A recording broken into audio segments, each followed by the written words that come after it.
Hi friends, आयज आमी करूया शाही तुकडा। सो सगळ्यात पयलीं आमकां हे ब्रेड आसा न्हू अशें कट करून घेवपाक जाय। तुमकां ज्या शेपीन जाय न्हू त्या शेपीन तुम्ही कट करू शकता। हे आसा सगळें साहित्य एका सायडीन गॅस पेटून आयदन दवरुया। तातून घी घालुया, तुमकां जाय जाल्यार ऑयल सुद्दां घालपाक शकता। आनी जे ब्रेडाचे तुकडे आसा न्हू ते बरे अशे फ्राय करून घेवया, चडी कडक भाजप ना।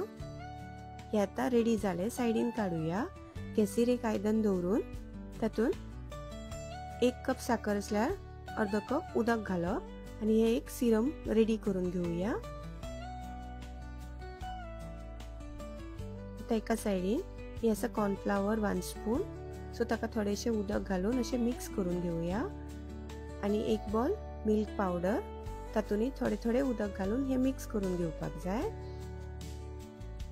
आता आमचे सिरम रेडी आसा।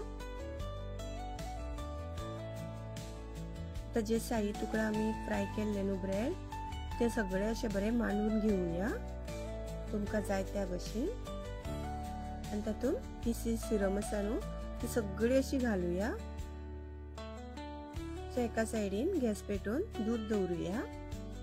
दूध बरे तापले की तातून हे जे कॉर्नफ्लावर आम्ही मिक्स केले न्हू ते घालुया। आता मिल्क पावडर तेही घालुया आणि बरे मिक्स करून घेऊया। ही बरी रबडी टाइप रेडी जातली आमची। आता रबडी आमची रेडी झाली। सो आता हे जे सिरम घालून दवरलेले पीसेस आसा न्हू ताजेर ही सगळी रबडी घालपाची। सो आमचे शाही तुकडा रेडी झाले। हे तुम्ही फ्रिजीन दवरून सुद्धा थंड करून बरे खावपाक शकता। सो तुमकां समज हो व्हिडिओ लायक झाला, लायक करा, शेअर करा, सबस्क्राइब करा आणि देव बरे करू।